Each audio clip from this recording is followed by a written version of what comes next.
already know what time it is. It is time for the mess.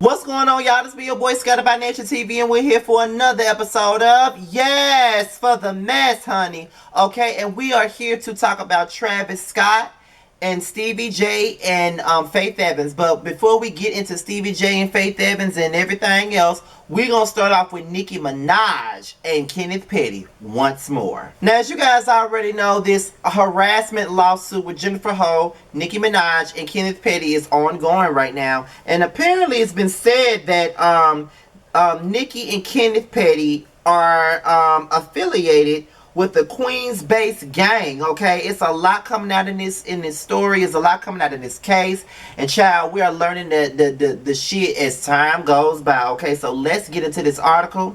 I got it from the JasmineBrand.com. All three articles that we're going to be looking at today all comes from the JasmineBrand.com. So sit tight, just kick it like Escape, and let's get into this episode of Yes for the Mess. Let's start it with Nicki Minaj, okay? So let's read the article. Could Nicki Minaj and her husband have ties to a New York City gang? As you may recall, Nicki Minaj and her husband Kenneth Petty have been involved in an harassment lawsuit since earlier this year. The case was brought on by Jennifer Ho, who was sexually assaulted by Kenneth Petty back in 1995. Specifically, Jennifer Ho filed the lawsuit after the couple allegedly started pressuring her to recant her accusation. This allegedly began after Kenneth Petty was arrested for failing to register as a sex offender in California.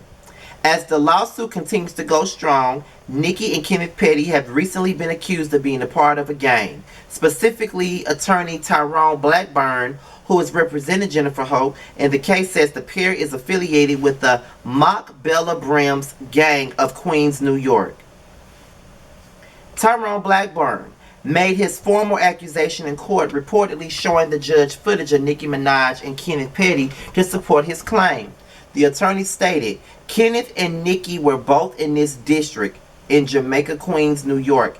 As seen on Instagram Live video currently up on Nicki Minaj's page, both Nicki and Petty were seen associating with members of the Mac Ballers set of the Bloods gang. Petty and Nicki are both members of this gang. He continued, shortly after Petty and Nicki Minaj are spotted with their gangster colleagues, a member of the gang posted a death threat to Ms. Ho on Twitter stating, Jennifer, if you see this, the Macs are coming to get you. Nicki has not publicly addressed this accusation. Alright, now that was the article from the JasmineBrand.com. Now this is what I got to say about it. Now child, this shit is getting worse and worse and worse. As time goes along, this case is getting worse and worse and worse. We don't know what to believe or what not to believe. We don't know where to go, where to come to, or anything like that, because this shit is crazy. 1 minute this woman is being harassed, the next minute is coming to find out that Nicki is a part of a damn gang. Lord have mercy, this shit is crazy. And one thing about it, and two things for sure, you barbs is probably already in my damn comments. Fuck y'all, okay? Because I don't make the news, I just fucking report it and I give my opinion and I get paid every 21st for talking about this shit, okay? So don't get mad with me because your girl is in some bullshit that she didn't have to be in to begin with in the first place. That's all I'm saying. And now she's looking like a goddamn fool for defending this bum ass nigga that she with. You know what I'm saying? Like, I think it's crazy, I think it's ridiculous, redundant, and all that other shit, because now she's looking crazy in these streets. That's just how she looking. She looking real crazy in these streets. And it is what it is, child. That's just how I feel about the situation. Like, for real, for real. That is how I feel about it. Like, girl, bye. Like, I don't want Nicki to go to jail, but I just think that, girl, it's just looking bad. It's just looking bad all the way around. It already looked bad when Nicki first spoke on the shit in the first place. But now it's definitely looking bad because now we're gang banging now. You an A-list celebrity and you out here gang banging, allegedly. It don't look right. And y'all can get mad with me all the fuck you want to, but it just doesn't look right at all right now. It don't. It's just not good. It's just not good. What are y'all thoughts on this situation? Now, we finna get into Travis Scott now.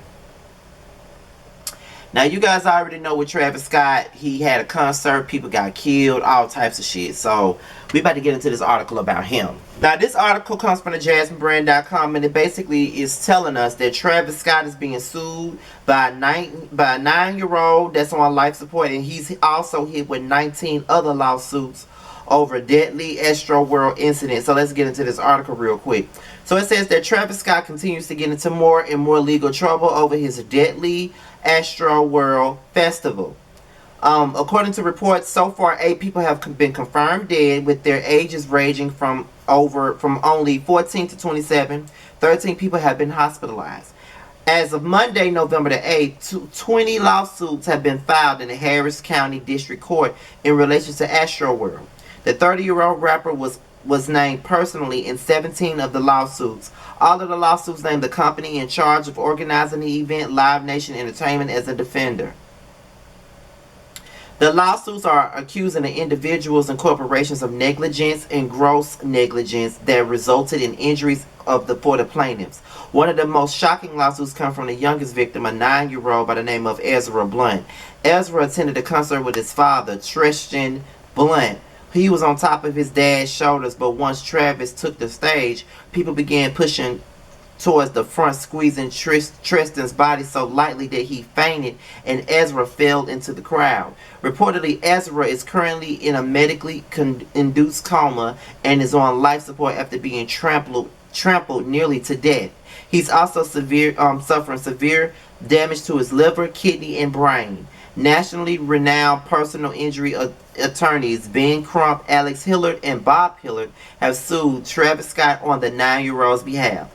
Ben Crump posted an Instagram photo describing the charges they are filing for the young victim and how the incident has negatively impacted the young boy and his family. And the statement said, "This young child and his family will face life-altering trauma from this day forward, a reality that nobody expects when they buy concert tickets. Concerts and music festivals such as this are meant to be a safe place for people of all ages to enjoy music in a controlled environment. None of that was true about the Astroworld Festival. This little boy is fighting for his life, and his parents will never know the same child they entered Astroworld with." As previously reported, Travis Scott has stated that he will be paying for the funerals of the victims and offer mental health services to the concert goers that were affected. He's also refunding the money for all the tickets. Y'all, this is a fucked up situation. This is a fucked up situation, child. And I am sleepy as fuck, y'all. Y'all won't believe that it's 3:30 in the morning. I'm sleepy as fuck. So I'm trying to get through this video. This is fucked up. This is so fucked up. Like, when you go to a concert, you're there to enjoy the music, laugh, get your drink on, do whatever.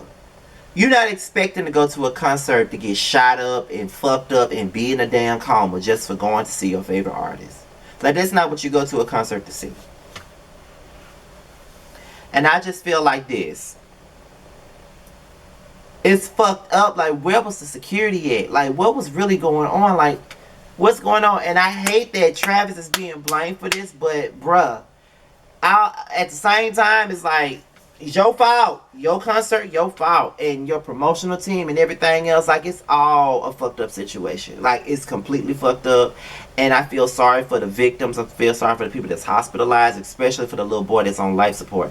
That got to be the most horrifying shit in the world, to know that you took your son to a concert that you thought was safe and controlled to let him enjoy his favorite artist, and for him to be in life support after you made that decision has to be a regrettable situation. I know that his father is just feeling all types of regret. I know that he is, and I hate that for him, because he didn't do anything wrong. He just took him to a concert. He was there with his father. They thought they were going to be safe, but they wasn't. And I feel bad for them. I really do. I just feel like it's a messed up situation for just about everybody that's involved. You know what I mean? So, it is what it is. So, we're going to move on to the story of the day, and that is Stevie J and Faith Evans, okay? Now, apparently, they are getting a divorce, or they are divorced already.